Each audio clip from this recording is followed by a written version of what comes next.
do to help the team win. And so proud of the effort. Guys were gritty.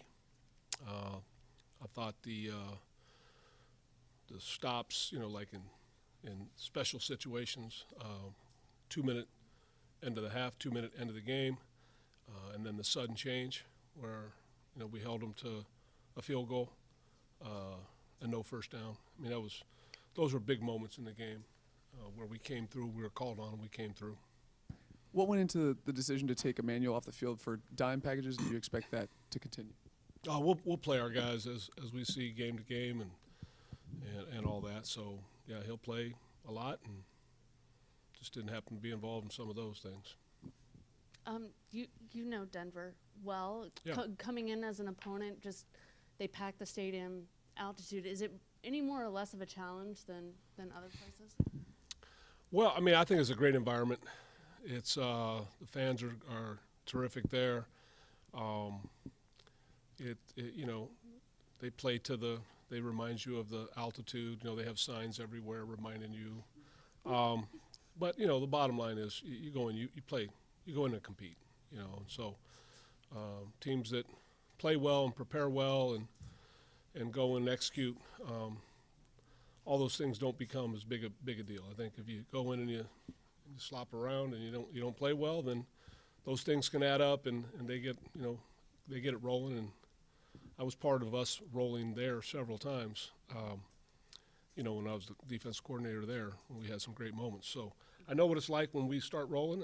We don't want them to start rolling on us. Right. What have you seen from their run game, especially a player like Javonte Williams? What sort of challenges does he present? Good run game. Yeah, solid. They do some core concepts that they believe in. They dress it up with motions and shifts and alignments and things to hide it. But they do what they do up front, and good backs, good strong line, good design. Yeah, it'd be a challenge for us. What kind of differences did you notice in Montez on Sunday? Did you see a difference in his game? Well, I think the biggest thing is, we harped all along about the finish, and he ends up, doing some nice finishing. So, yeah, he's dialed in. He's going after things, and really that finish element is part of it. He's going to be around the quarterback. He's a talented rusher. And when he's there, to be able to finish is key. Was there something about those finishes or forcing those turnovers that allowed him to get there better or more often? What did you see kind of in the difference of actually finishing this time around? I think his conditioning's improved. I think his ability to stay on the field was stronger than it has been, which is a plus. And then it's just a focus, and I think he's pretty dialed in right now. Coach, your defense had tackles for losses or sacks on every Cardinals offensive possession but one. From a schematic standpoint, how does that impress you, seeing your players execute that way, and how much does that help you in getting the teams off schedule for third downs? Well, it definitely helps. Teams want to stay on schedule, and we can knock them off schedule by getting some TFLs. We're not necessarily hunting TFLs as much as we are hunting, and we want to attack and be aggressive and play off each other, and we saw several really good examples of that on last Sunday. And then what were your first impressions of Cody Barton regular season action? Cody was okay. I mean, he'll be more productive. I mean, he led the group well. The communication was solid. He played every snap, so got a lot on his plate, and the production will come. What have you seen from Russ early on with Sean Payton's offense? Any difference in the quarterback? Well, yeah, and obviously there's a difference. I mean, he's we saw him in Seattle, different design, different approach. We understand what they're trying to do, what they want to do, and how they want to use them. And Russ has been a good player for a long time in this league. So we've got to play well and make sure we take those things away.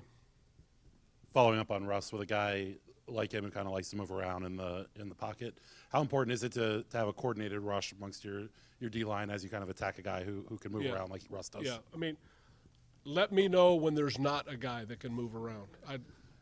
because I'm pretty sure they all move around. I mean, you know, so I mean it's a weekly challenge.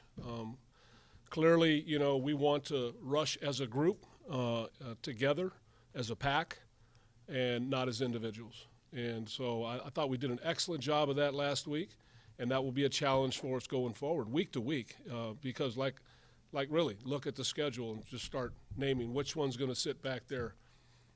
You know, look, Peyton Manning was a great player, Tom Brady, great player, but they weren't going anywhere. Very few players like that in the league anymore. Hey, Jack, when you look, going back to the defensive line, when you look at guys like inside, especially Allen and Payne, their quickness off the ball, and how much for them being experienced in your defense, understanding more about what they're looking for, gives them the ability to be a little bit quicker and make plays like that?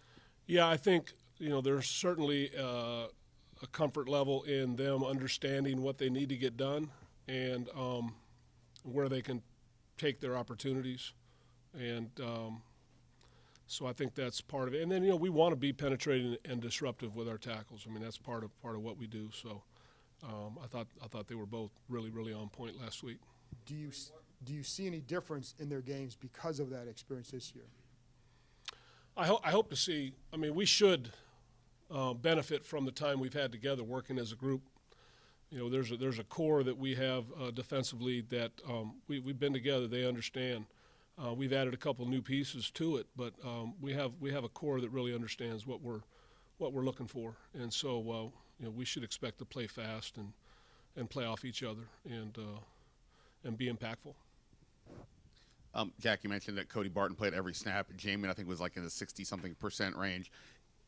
To what degree is it the green dot factor in which guy you end up playing more? Is it because Cody has it that he's just simply going to be on the field, or is there you just want Cody out there more than Jamin? Yeah, I think you know, you'll see us utilize packages, personnel groupings, you know, week to week. So I wouldn't make too big a deal over one or the other. You know, I got an earlier question on Emmanuel, and you know, now there's one on Jamin. You know, it's kind of the same type of thing. I mean, we're going to roll our guys. We're going to have a plan. We're going to attack the people we're going up against, and we'll review that, enjoy the victories, make our corrections either way, and move on to next. And that's where we are right now, just kind of getting ready for the Broncos and putting a new plan together. And whatever ratios you saw last week may not apply this week. So we'll see. And with Cam Curl, obviously you can use him in so many different ways. It seemed like he was playing a good amount of Buffalo nickel this week. What was the plan for this weekend? Is it just a matter of you want where can you use him best in any given matchup? Correct. Oh, I guess well said. I agree with everything you said. I guess it's because, you know, with the three cornerbacks, a lot of like, well, how much will you use three corners versus using, you know, different safeties, that kind of thing. So it's just more like he seems like the guy that will be able the piece to move around. When he is, and the others are learning and repping and preparing, and you may see some of the others moving around in different spots. So, yeah, that's part of having intelligent guys that have played together, you know, and being able to execute that stuff. Thanks, Coach. All right, thank you.